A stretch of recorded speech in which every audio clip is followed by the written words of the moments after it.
कश्यप ऋषि के श्राप के कारण शिवजी ने काटा था बालक गणेश का मस्तक। कहते हैं कि इंसान का वर्तमान उसके पिछले कर्मों पर और भविष्य वर्तमान कर्मों पर आधारित होता है। लेकिन ये बात केवल इंसानों पर ही नहीं अपितु भगवानों पर भी लागू होती है। हमारे पुराणों में अनेक ऐसी कथाएं हैं जब भगवान द्वारा अतीत में किए गए अनुचित कार्यों के कारण उन्हें आने वाले समय में कष्ट उठाने पड़े। ऐसी ही एक कहानी भगवान शंकर से संबंधित है, जब उन्हें कश्यप ऋषि द्वारा दिए गए शाप के कारण अपने ही पुत्र गणेश का मस्तक काटना पड़ा। भगवान गणेश का जन्म की कहानी।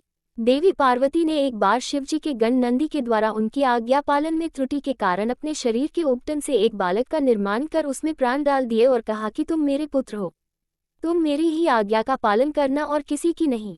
देवी पार्वती ने ये भी कहा कि मैं स्नान के लिए जा रही हूँ, कोई भी अंदर न आने पाए। थोड़ी देर बाद वहां भगवान शंकर आए और देवी पार्वती के भवन में जाने लगे। ये देखकर उस बालक ने विनयपूर्वक उन्हें रोकने का प्रयास किया। बालक का हाथ देखकर भगवान शंकर क्रोधित हो गए और उन्होंने अपने त्रिशूल से उस बालक का सिर काट दिया।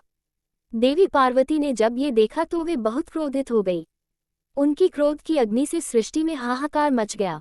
तब सभी देवताओं ने मिलकर उनकी स्तुति की और बालक को पुनर्जीवित करने के लिए कहा। तब भगवान शंकर के कहने पर विष्णुजी एक हाथी का सिर काट कर लाए और वह सिर उन्होंने उस बालक की धड़ पर रखकर उसे जीवित कर दिया। तब भगवान शंकर व अन्य देवताओं ने उस गजमुख बालक को अनेक आशीर्वाद दिए। देवताओं ने गणेश, गणपति, विनायक, विघ्नहर्ता, प्रथम पूज्य आदि कई नामों से उस बालक की स्तुति की। इस प्रकार भगवान गणेश का प्राकट्य हुआ। कश्यप ऋषि ने दिया था शिव जी को शाप। ब्रह्मवैवर्त पुराण के अनुसार एक बार नारद जी ने श्री नारायण से पूछा कि प्रभु, आप बहुत विद्वान हैं और सभी वेदों को जानने वाले हैं। मैं आपसे ये जानना चाहता हूँ कि जो भगवान शंकर सभी परेशानियों को दूर करने वाले माने जाते हैं, उन्होंने क्यों अपने पुत्र गणेश की के मस्तक को काट दिया। ये सुनकर श्रीनारायण ने कहा, नारद, एक समय की बात है। शंकर ने माली और सोमाली को मारने वाले सूर्य पर बड़े क्रोध में त्रिशूल से प्रहार किया। सूर्य भी शिव के समान तेजस्वी और शक्तिशाली था, इसलिए त्रिशूल की चोट से सूर्य की चेतना नष्ट हो गई। वह तुरंत रथ से नीचे गिर पड़ा। जब कश्यप जी ने देखा कि मेरा पुत्र मरने की अवस्था में है, तब वे उसे छाती से लगाकर फूट फूट कर विलाप करने लगे। उस समय सारे देवताओं में हाहाकार मच गया। वे सभी भयभीत होकर जोर जोर से रुदन करने लगे। अंधकार छा जाने से सारे जगत में अंधेरा हो गया।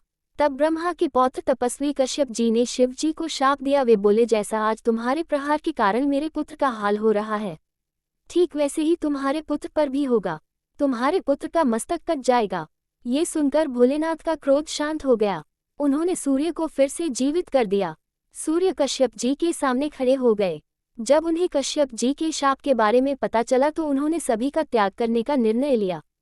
ये सुनकर देवताओं की प्रेरणा से भगवान ब्रह्मा सूर्य के पास पहुंचे और उन्हें उनके काम पर नियुक्त किया।